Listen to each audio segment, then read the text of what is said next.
The Brady Farkas Show is produced and funded by WDEV and the Radio Vermont Group. We welcome listener feedback. Email your comments to wdev@radiovermont.com. The energy. So the barber trims my beard all nice, like an artist. Now, I didn't tell him to do that. I wanted the beard gone. So then I went home and shaved it off completely after I was done. I felt horrible. The passion. Rafael Devers is the biggest contract in franchise history. He needs to be a leader for this Red Sox team. The opinions on all your favorite teams. Are the Patriots close to playoff contention? Yes. Are they close to Super Bowl contention? Hell no. This is the Brady Farkas Show on WDEV AM, FM, and WDEVradio.com.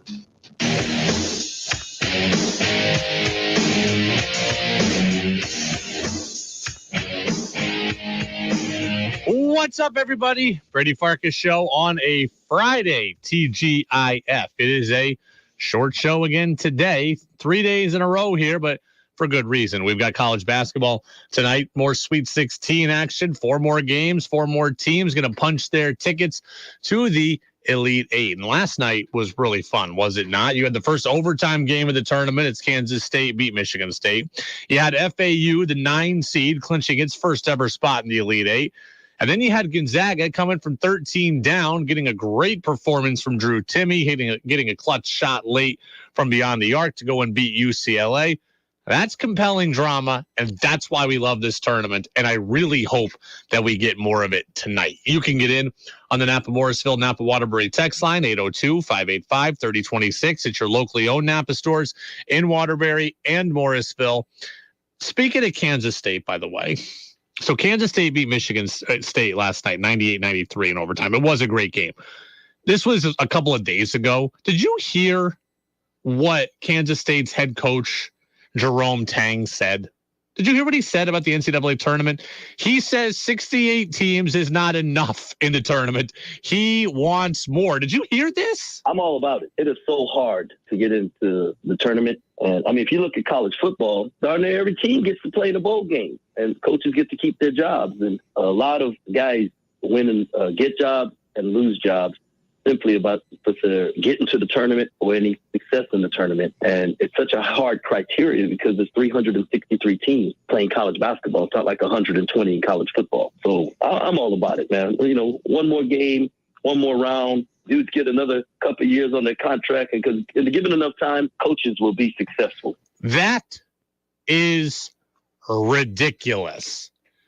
I don't want more teams in the tournament. Right? I don't need, 96 teams in the tournament? That's kind of the next level here. I don't want 96 teams in the tournament. If 1/3 nearly of your group gets into the playoffs, it kind of cheapens it, doesn't it? I don't have interest in that, right? Why do we make fun of the NBA and the NHL? Everybody makes the playoffs, right? Everybody makes the playoffs, it feels like, in the NHL and the NBA. That's why we make fun of it. Why are some people against baseball expanding its playoffs? Well, what are you going to do? Just let everybody in? What are we doing here? Let's let everybody practically into the tournament. I have no interest in that. He wants this. Why? So guys can get more years on their contract, so his coaching buddies who are all underachieving around the country can be in this tournament? No. Get better, then you can get into March Madness. Do you know what the tournament really needs? It's not more teams. It's less high major garbage. That's what the tournament needs. Actually, the first thing the NCAA tournament needs to do, if it was going to make any changes at all, is to stop making 16 seeds play-in games. That's the first thing the tournament needs. If you win your conference tournament, you are supposed to be in the NCAA tournament. You're not supposed to be put on the line on the side of the bracket that no one ever sees and no one ever thinks about. You win your tournament from a 1-bid league, you're supposed to be in. And you know why they make 4 16 teams play-in games? So they can get more garbage from high majors into the tournament.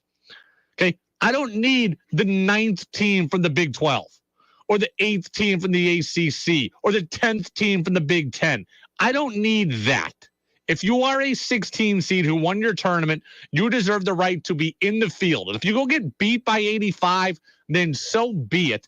I'd rather see you rewarded properly than so we can get like West Virginia this year went like 7-10 or 7-11 or something. They were under 500 in the Big 12.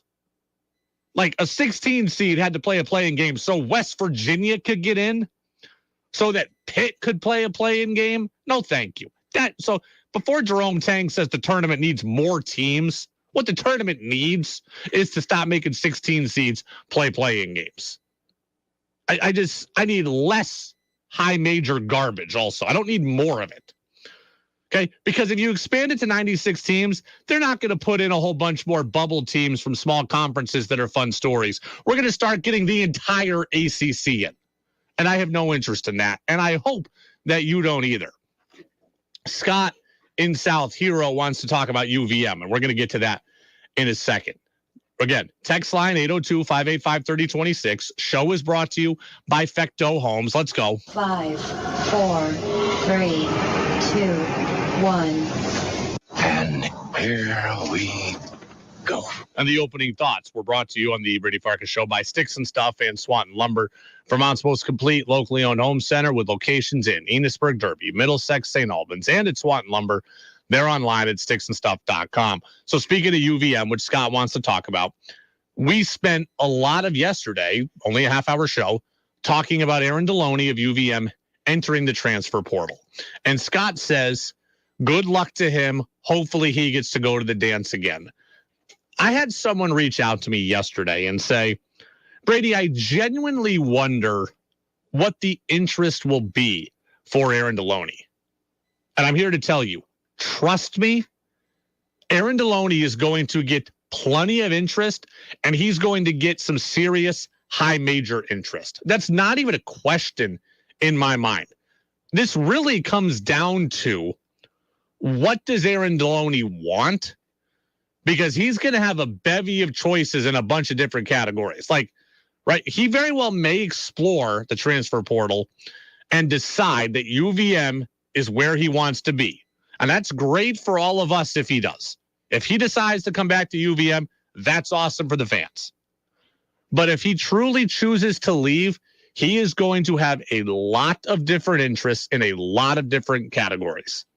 Like high major basketball these days is predicated on guard play and shooting. Aaron Deloney is and can do both. He can come off your bench at a really good program, hit a couple of threes, score 7 to 10 a game. It's not even a question to me. It's not even a question to me. And if you think that I am crazy, I might be, but not in this case. The America East to high major pipeline is already established. A few years ago, Joe Cremo of UAlbany went from UAlbany to Villanova and contributed on a team that went to the tournament. That same year from UAlbany, David Nichols, a point guard from UAlbany, went to Florida State, a team that ended up in the Elite Eight that year, I believe. And he played 18 minutes a game for the Seminoles. And Steph Smith went from here at UVM to St. John's of the Big East and contributed. So going from this conference to high major conference is possible, has happened, and will happen if Aaron Deloney wants it to happen. It's just a question of what exactly does he want? Does Aaron Deloney want to be the leader of this team and get this program that tournament win that I've been asking for? Maybe. Does Aaron Deloney want to go to a better conference, but not a true high major conference, and be a really good player in a very good league like the Atlantic 10, the Horizon League, Conference USA? Maybe. Or does Aaron Deloney want to go closer to home? Aaron Deloney's from Oregon. Does he just want to get closer to home? Portland State, Oregon, Oregon State, Washington State. Like, does he just want to get back to the Northwest, Northern California, San Francisco? I don't know, maybe. And does Aaron Deloney want to go to a high major program like those other guys I just mentioned, play 15 to 18 minutes a game, score 7 points a night? He might. Aaron Deloney is free to choose any of those things. All of those options are on the table for him. He can come back here. He can go to a better, truly mid-major program instead of a low-major program and be a big piece. He can go to a high-major program and be a moderate piece like the other guys I talked about. He can go closer to home and play anywhere he wants. It does not matter. He will have a choice. What Aaron Deloney decides to do, he will have a suitor in that category. There is no doubt in my mind. And whenever the list comes out of who's contacted Aaron Deloney, I wouldn't be shocked if it was 15 schools at least that reach out to him. Leader, tournament experience, shooter, tough, respected, 4-year player. That's going to generate some serious interest, and it's going to generate interest at some high-level schools. And if you don't think that I'm right, I am. And you're going to have to wait and see the list. Like, I don't even need to see it. I'm just telling you, high major programs are going to be on it. High major programs are going to be on the list. And if you don't believe that, just wait and see, because it's going to happen. I bet you're going to see some very high caliber schools and some very big name programs that are reaching out to Aaron Deloney. Text says, on the original topic, Mark at S6, Michigan State, Kansas State, best college game I've seen in a long time. That was good. I don't have a retort to say, this game was better or that game was better. That was a great game. Gonzaga, UCLA after it, though, was really good too. Here's what's nuts. And I don't know if anybody caught this. In 2006, Gonzaga and UCLA played a Sweet 16 game. And Gonzaga blew a 13-point lead. That's the one they always show the highlight of, where Gonzaga loses and Adam Morrison is crying and there's the steal. And on that UCLA team is Jordan Farmar and the guy Luke Richard Mbah-a-Moute. Like, there's some real Kevin Love might have been on that team. Like, there's some real Ryan Hollins. Like, there's some real dudes on that UCLA team. So UCLA 17 years ago overcame a 13-point deficit to beat Gonzaga in the regional semifinal. Well, last night, regional semifinal, Gonzaga overcomes a 13-point deficit to beat UCLA in the regional semifinal.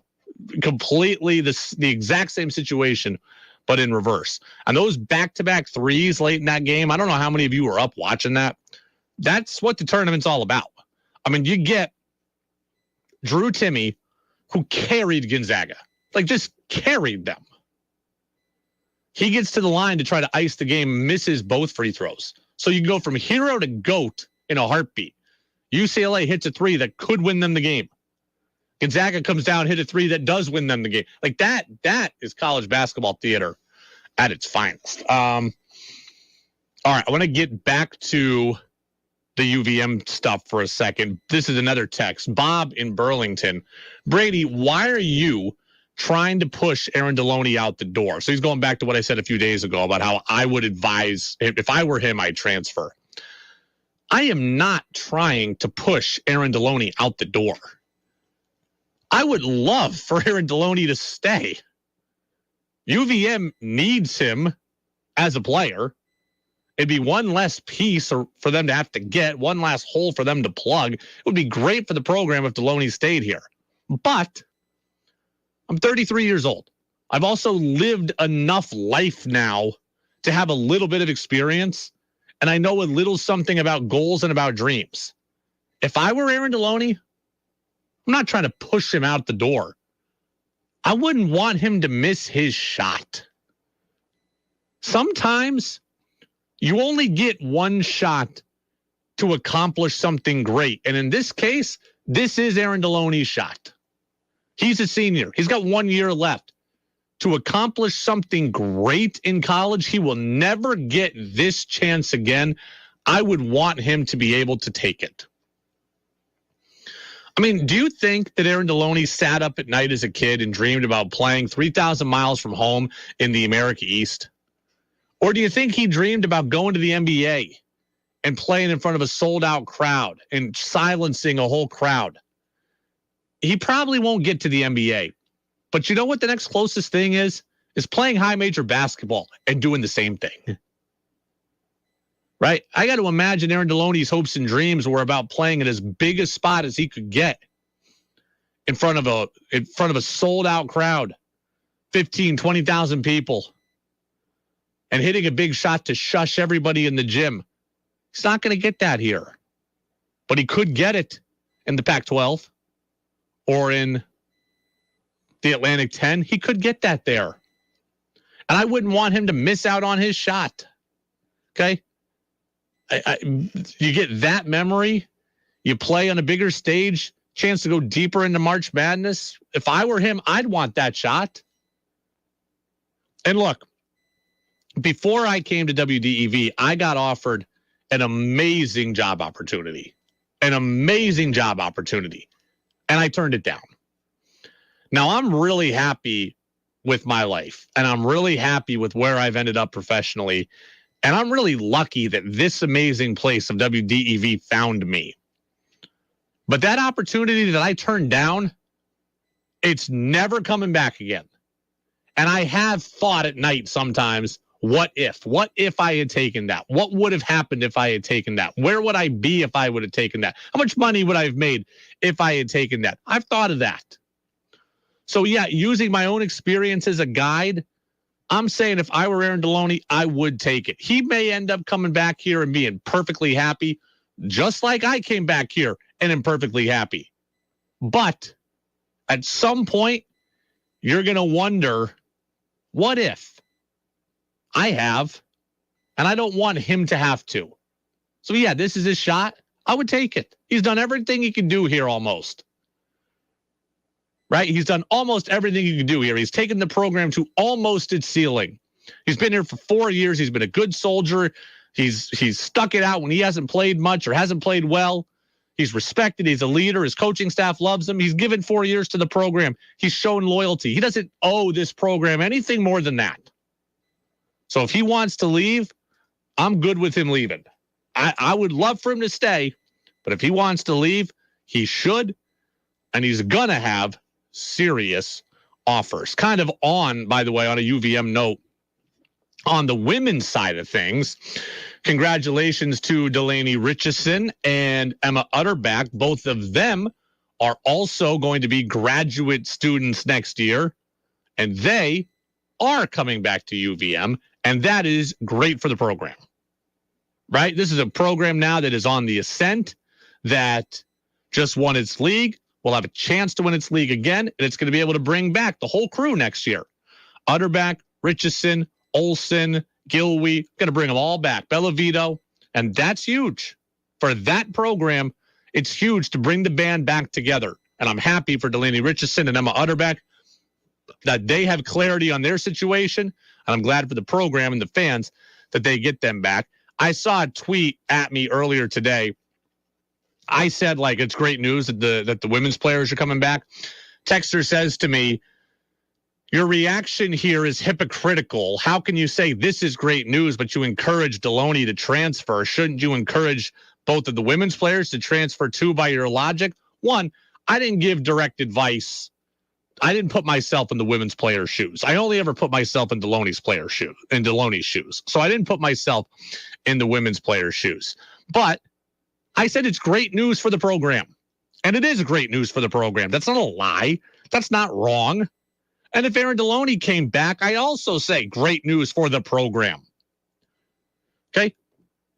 Is it great news for these players? It's great news for these players if they're happy with their decision. From where I'm sitting, it's great news for the program to have Deloney Richardson and Emma Utterback back. And if the men's program gets Deloney back, that will be great news too. I'm not being a hypocrite. I've encouraged, I've said if I were Deloney, I would transfer. But if he comes back, it is great for the program. It is the Brady Farkas Show on WDEV, AM and FM, and WDEVradio.com, brought to you by Fecto Homes. Short show. We've only got 10 minutes left. We got to take a very quick break. Patriots make a move yesterday. Has nothing to do with players. I think they made a poor decision. I'll tell you what that is next on DEV. At Fisher Investments, we do things differently, and other money managers don't understand why. Because our way works great for us. But it may not work for your clients. That's why Fisher Investments is a fiduciary, obligated to put clients first. It's the highest standard for a financial advisor. So what do you provide? Cookie cutter portfolios like the rest of us?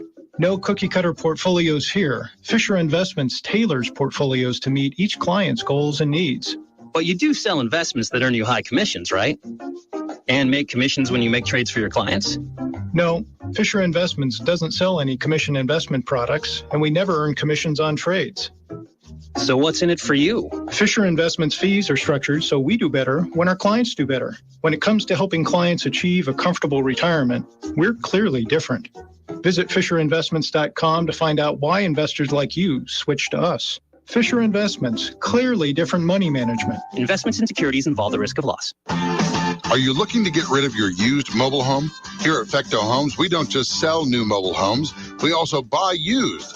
If you have a used mobile home that you are looking to sell, we can either accept it as trade and apply the value to a new home with us or purchase it outright.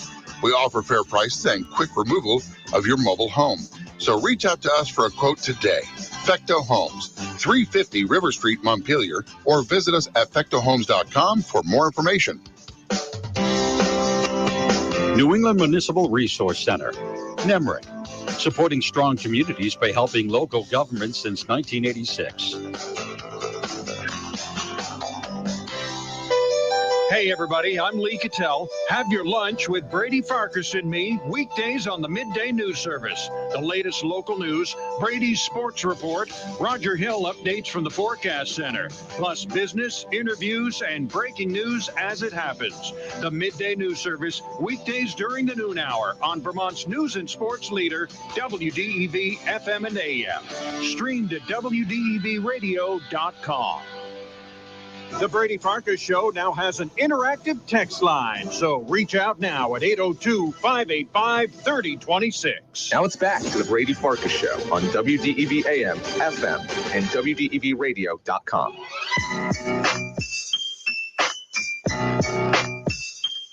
Welcome back in, Brady Farkas Show, right here on WDEV, brought to you by Fecto Homes. We will have college basketball, Sweet 16 action coming up in about 8 minutes now. The first game will tip off at 6:30. A couple of one seeds in action today. Houston will play. Alabama will play. Alabama plays the first game.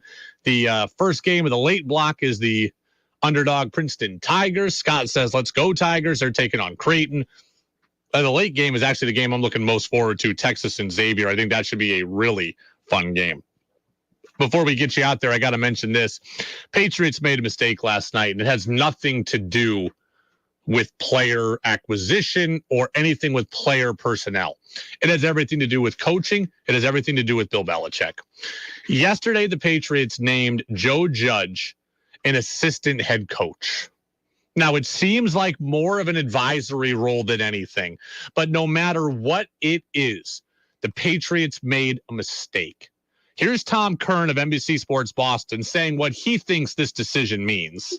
Separately with Joe Judge, I think my smoking gun takeaway as to what happened last year and what will happen this year is they got him the hell away from the offense. So whether it's he can't work with Mac or Bill O'Brien doesn't need the assistance, how about you go over to special teams and we'll get you some contracts to sign and call people on. And if you still have coaching aspirations, you'll be able to put assistant head coach, New England Patriots 2023 on your resume. So Tom Curran says it's not that big a deal. He'll be away from the people who don't like him or whatever. So maybe when you hear that, you don't get too worried or you don't feel too bad. I do. I am not a guy who advocates for people to lose their jobs. Right. I recognize that these coaches have families, that players have families. I hate the idea of calling for another man or another woman's job. But I don't want Joe Judge around. It's that simple. Joe Judge was toxic for this team last season, and I want to purge myself of all toxicity. That's it. Mac Jones doesn't like him. Mac Jones doesn't get along with him. There was power struggles among coaches in the meeting room. You've heard people talk openly about how bad the offensive situation was a year ago with him being a part of it. I want to remove all the links to that. And I want to take people out of the organization that weren't liked and really didn't do a good job. Bill Belichick wants to keep Joe Judge around for what? to help his resume, to help his friend. At some point, you've got to help yourself. At some point, you've got to help your team. And I don't want Judge around. I appreciate that Belichick seems nice here and that he seems loyal to this guy. That's all well and good. Those are generally good qualities to have. But when it all impacts the football team, then it becomes a problem. Joe Judge last year was toxic. And we're hearing more and more about how he was toxic with the New York Giants before that. What makes me think that he won't be toxic again? What makes me trust that he won't be toxic again? I don't trust it. This all just seems like an unnecessary hire, like an unnecessary thing. Okay, we'll take Joe Judge upstairs. I don't care. I don't want him around. The Patriots are supposed to be moving forward. The Patriots are supposed to be trying to make life easier for Mac Jones. The Patriots are supposed to be able to cater things around their young quarterback. And now you're bringing back a coach that didn't do a good job, that your quarterback can't stand, and you're keeping him in the building when there's clearly some animosity and some tension there. That's something that I'm not down with, and frankly, I just don't get. Bill Belichick has always said, I'm going to do what's best for the football team. I'm going to do what's best for the football team. Well, in this case, he doesn't seem to be doing what's best for the football team. He seems to be doing what's best for Joe Judge. And as nice and as admirable as that might be, it is running counterintuitive to everything Bill Belichick has ever told us about his philosophies. And his philosophies are, I do what's best for the team. Well, maybe so usually, but not in this case. Not in this case. Not here. Is this going to end up being the derailment of the Patriots season? I would say probably not. Am I overreacting? Yeah, probably a little bit. But I spent 17 games last year looking at what the Patriots were, and it wasn't that great. And then we find out after the season how toxic the relationship was between Mac and Joe Judge, and how disliked Joe Judge was. And here we are, we're rushing to keep him around? Oh, Joe Judge is just going to work with special teams. You know what? Some of the offensive players work with special teams, and there might be a conflict there. Oh, last year, Joe Judge tried to run the offense himself. Well, he might bring his ideas to those special teamers and say, hey, go do this when you're on. I don't want any possibility of it. The Patriots are already up against it from their own competition in the AFC. They don't need to create friction within their own locker room. They just don't. They're not good enough to be putting in to putting in their own impediments. I don't like it, and I wish it weren't the case. It's the Brady Farkas Show, brought to you by Fecto Homes on WDEV, AM and FM, and WDEVradio.com. One other Patriots news and note today, Nelson Aguilar signs a one-year deal with the Baltimore Ravens. So Jacoby Myers now with Vegas, Nelson Aguilar now with Baltimore. So two Patriots receivers from last year have moved on. Patriots now left with Juju Smith-Schuster, Devontae Parker, Kendrick Bourne, Tyquan Thornton. That's four wide receivers. Got to think they'll need at least one more. I, of course, wanted to be a number one. Trade for Jerry Jeudy. I would love it. Draft the receiver high in the first round at 14. I'd be more than fine with that too. You know, knowing them, they'll probably scour the waiver wire or get something in the 5th or 6th round. That's just typically the way they do things, but they do need at least another body there. That's going to do it for us here on the shortened edition of the Brady Farkas Show. Thanks to all of you who listen all week. We are back at it next week with mostly full shows. It might even be all full shows next week. Remember, Thursday is opening day of the Red Sox. That game, we'll see what the new pitch clock impact is, right? Like maybe the game ends quick enough for us to get a full show reaction-wise on Thursday. Sox are off on Friday. We'll have a full show that day as well. We'll be back at it again on Monday, though, for a full 90 minutes. We'll recap everything in March Madness, and there's some more Patriots news and notes I want to get to, too. Have a safe weekend, everybody. Drive safe tomorrow. We'll see you on Monday. This is WDEV, Vermont's news station, owned and operated